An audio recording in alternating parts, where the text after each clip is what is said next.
ಇಂದೇ ಡೌನ್ಲೋಡ್ ಮಾಡಿ ಮತ್ತು ನಿಮ್ಮ ನೆಚ್ಚಿನ ಶೋಗಳನ್ನು ಆನಂದಿಸಿ.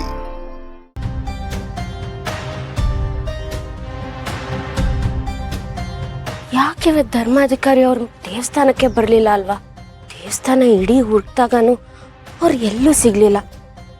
ಇವತ್ತು ಅವ್ರು ದೇವಸ್ಥಾನಕ್ಕೆ ಬಂದು ಎಲ್ಲರೂ ಮುಂದೆ ಸತ್ಯ ಹೇಳ್ತೀನಿ ಅಂತ ಬೇರೆ ನಂಗೆ ಹೇಳಿದ್ರು. ಏನು ನಡೀತಿದೆ?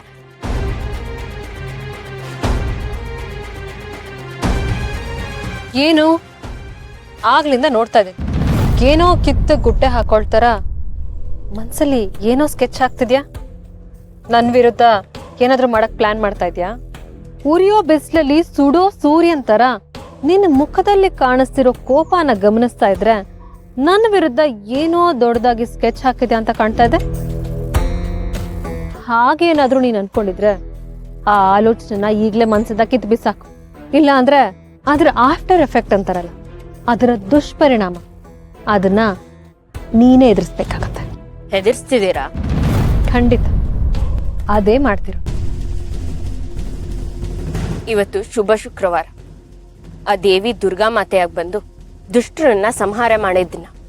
ಆ ದೇವಿ ಆಶೀರ್ವಾದದಿಂದ ನಾನಿವತ್ತು ತಪ್ಪು ಮಾಡಿದವಳ ಬಂಡವಾಳ ಏನು ಅಂತ ಎಲ್ರೂ ಮುಂದೆ ಬಯಲ್ಬಿಡ್ತೀನಿ. ಸತ್ಯ ಅಸತ್ಯದ ಮಧ್ಯ ಯಾವತ್ತಿದ್ರೂ ಸತ್ಯನೇ ಗೆಲ್ಲೋದು ಅಂತ ಇವತ್ತು ಸಾಬೀತು ಮಾಡ್ತೀನಿ. ಜಗತ್ತಿನ ಮುಂದೆ ನಾನು ಒಳ್ಳೆಯವರು ಅಂತ ಮುಖವಾಡ ಹಾಕೊಂಡಿರೋ ಮುಖವಾಡನ ಇವತ್ತು ನಾನು ಕಳ್ಸಿ ಬಿಸಾಕ್ತೀನಿ. ನಿನ್ನ ಮನ್ಸಲ್ಲಿ ನನ್ನ ಬಗ್ಗೆ ಅದೇನು ಉದ್ದೇಶ ಇದೆಯೋ ನನಗಂತೂ ಗೊತ್ತಿಲ್ಲ. ಆದ್ರೆ ನಾನು ನೀನ್ ಅನ್ಕೊಂಡಿರೋ ತರ ಆರ್ಡಿನರಿ ಲೇಡಿ ಅಲ್ಲ. ನನ್ನ ವಿಷಯಕ್ಕೆ ಯಾರೇ ಬಂದ್ರೂ ಹೆದರ್ಕೊಂಡು ಕೈ ಕೊಟ್ಕೊಂಡು ನಾನ್ ಕೂರಲ್ಲ. ಕೈ ಎತ್ತಕ್ ಬಂದ್ರೆ ಕೈ ಮುರಿತೀನಿ, ಸತ್ಯ ಹೇಳಕ್ ಬಂದ್ರೆ ನಾಲಿಗೆ ಕಿತ್ತು ಬಿಸಾಕ್ತೀನಿ.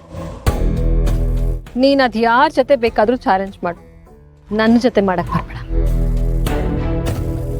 ಇಷ್ಟ್ರ ಮೇಲೂ ನಾನು ಏನಾದ್ರೂ ಮಾಡೇ ಬಿಡ್ತೀನಿ ಅಂತ ನೀನ್ ಅನ್ಕೊಂಡ್ರೆ ನೀನ್ ಎದೆ ಗಟ್ಟಿ ಮಾಡ್ಕೊ. ಗುಂಡ್ ಏಟ್ಗೂ ಹೆದರ್ಕೊಳ್ದಿರೋ ಗುಣ್ಗೆ ಇರೋಳ್ ನಾನು. ಅಂಥದ್ರಲ್ಲಿ ನೀವ್ ಹೆದರ್ಸ್ ತಕ್ಷಣ ನಾನು ಹೆದರ್ಕೋತೀನಿ ಅಂತ ಅನ್ಕೊಂಡಿದ್ರ? ಸತ್ಯದ ವಿರುದ್ಧ ಧ್ವನಿ ಎತ್ತಲಿಲ್ಲ ಅಂದ್ರೆ ಸತ್ಯ ಅನಾಥವಾಗತ್ತೆ. ಆಗ ಅದಕ್ಕೆ ಯಾರೂ ಬೆಲೆ ಕೊಡಲ್ಲ.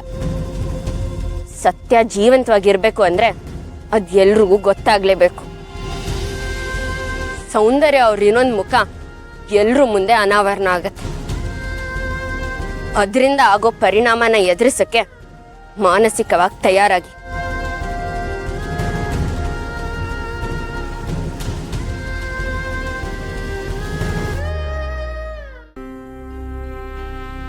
ಏನ್ ಸೌಂದರ್ಯ, ಅತ್ತೆ ಸ್ಥಾನದಲ್ಲಿರೋ ನೀನು ದೀಪನ್ ಜೊತೆ ಏನೋ ಡೀಪ್ ಆಗಿ ಡಿಸ್ಕಸ್ ಮಾಡ್ತಾ ಇದೀಯ?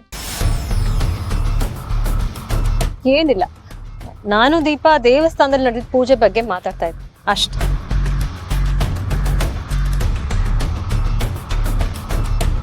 ನಾವ್ ಅನ್ಕೊಂಡ್ ಹಾಗೆ ಮಾವನ್ ಹೆಸರಲ್ಲಿ ಅಭಿಷೇಕ ಮಾಡಿಸಿ ಹರಕೆ ತೀರ್ಸಿದ್ವಲ್ಲ, ಇನ್ನೆಲ್ಲ ಒಳ್ಳೇದೇ ಆಗತ್ತೆ.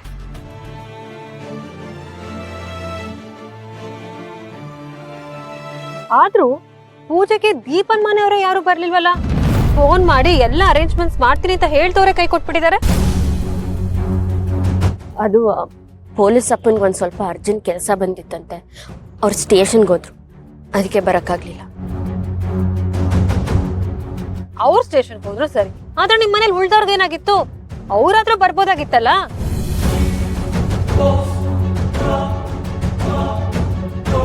ಅಯ್ಯೋ, ಬೀಗರ್ಗೆ ಹಿಂಗ ಆಗೋಯ್ತಲ್ಲ ಅಂತ ಫೋನಲ್ಲಿ ಮಾತಾಡಿದ್ರು ಅಷ್ಟೇ. ಇದೆಲ್ಲ ನಾವೇ ಹೇಳ್ಬೇಕಾ? ಅಷ್ಟು ಕನಿಷ್ಠ ಜ್ಞಾನ ಇಲ್ವಾ ನಿಮ್ಮ ಮನೆಯವ್ರಿಗೆ? ಹೋಗ್ಲಿ ಬಿಡಿ, ಅದಕ್ಕೆ ಅವ್ರಿಗೆ ಏನು ಕೆಲಸ ಇತ್ತೋ ಏನೋ. ಹೇಗಿದ್ರು ಅವ್ರ ಊರಿಗೆ ಬಂದಿದ್ದೀವಲ್ಲ, ಅಪ್ಪನ ಕರ್ಕೊಂಡು ನಾವೇ ಅವ್ರ ಮನೆಗೆ ಹೋಗಿ ಬರೋಣ. ಅದೆಲ್ಲ ಏನು ಬೇಡ. ಮಾವನ್ ಈ ಪರಿಸ್ಥಿತಿಲಿ ಯಾರ್ದೋ ಮನೆ ಕರ್ಕೊಂಡು ಹೋಗಕ್ಕೆ ನನಗಿಷ್ಟ ಇಲ್ಲ. ಅವ್ರು ಚೆನ್ನಾಗಿ ರೆಸ್ಟ್ ಮಾಡ್ಬೇಕಂತ ಡಾಕ್ಟರ್ ಹೇಳಿದಾರಲ್ವಾ, ಸೊ ಅವ್ರನ್ನ ನೇರವಾಗಿ ಬೆಂಗಳೂರು ಕರ್ಕೊಂಡು ಹೋಗೋದೇ ಉತ್ತಮ. ಸರಿ, ಹಾಗಾದ್ರೆ ಬನ್ನಿ ಎಲ್ಲ ರೆಸಾರ್ಟ್ಗೆ ಹೋಗೋಣ.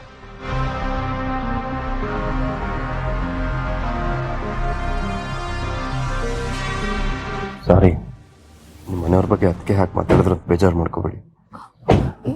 ನಾನು ಅದ್ರ ಬಗ್ಗೆ ಎಲ್ಲ ಯೋಚನೆ ಮಾಡ್ತಿರೋದು. ಮತ್ತೇನು ಯೋಚನೆ ಮಾಡ್ತಿದ್ದೀರಾ? ನಾನು ಅರ್ಜೆಂಟಾಗಿ ಧರ್ಮಾಧಿಕಾರಿ ಅವ್ರ ಮನೆಗೆ ಹೋಗ್ಬೇಕು.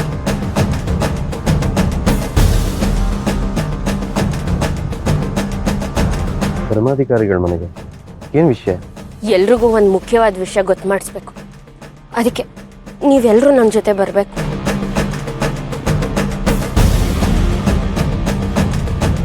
ನಾವೆಲ್ಲ ಬರ್ಬೇಕಾ? ನಮಗೇನು ಕೆಲಸ ಅಲ್ಲಿ?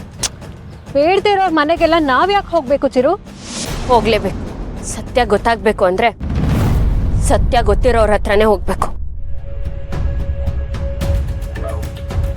ಅಲ್ಲಿ ಒಬ್ರು ಬಂಡವಾಳ ಬಯಲಾಗುತ್ತೆ. ಸರಿ, ಒಂದು ಕೆಲಸ ಮಾಡೋಣ. ಅಪ್ಪನ ಮೊದಲು ರೆಸಾರ್ಟಿಗೆ ಬಿಟ್ಟು ಆಮೇಲೆ ನಾವೆಲ್ಲ ಹೋಗಿ ಬರೋಣ. ಬೇಡ ಹಸ್ಬೆಂಡು, ಧರ್ಮಾಧಿಕಾರಿ ಅವ್ರ ಮನೆ ದಾರಿಯಲ್ಲೇ ಇರೋದು. ಮೊದಲು ಅವ್ರನ್ನ ನೋಡಿ ಆಮೇಲೆ ಗಲ್ಗೆ ಹೋಗೋಣ. ದಯವಿಟ್ಟು ನನ್ನ ಮಾತು ಕೇಳಿ. ಸರಿ, ನಿಮ್ಮಿಷ್ಟ.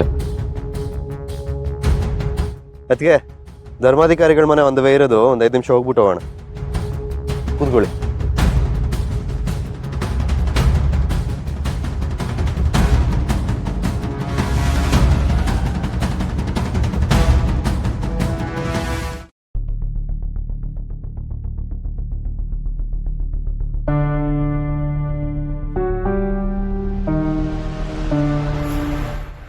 ದಾರಿ ಬಿಡಿ, ದಾರಿ ಬಿಡಿ, ಬಿಡಿ.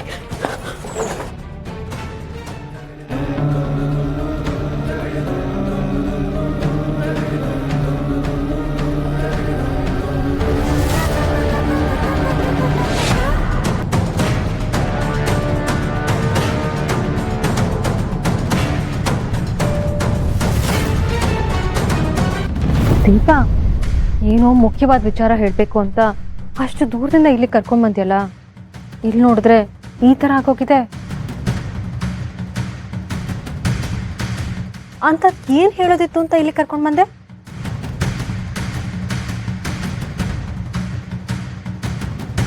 ಯಾಕೆ ದೀಪಾ ಸೈಲೆಂಟ್ ಆಗ್ಬಿಟ್ಟೆ? ಅದು ಧರ್ಮಾಧಿಕಾರಿಗಳ ಹತ್ರ ನಮ್ಮ ಕುಟುಂಬದ ಬಗ್ಗೆ ಶಾಸ್ತ್ರ ಕೇಳಬೇಕಿತ್ತು. ಅಯ್ಯೋ ಪಾಪ, ಶಾಸ್ತ್ರ ಹೇಳೋರ ಆಯಸ್ಸೇ ಗಟ್ಟಿಗಿಲ್ಲ. ಏನೂ ಮಾಡೋಕ್ಕಾಗಲ್ಲ. ಇದೆಲ್ಲ ದೈವಚ್ಛ. ಅವ್ರ ಆತ್ಮಕ್ಕೆ ಶಾಂತಿ ಸಿಗ್ಲಿ.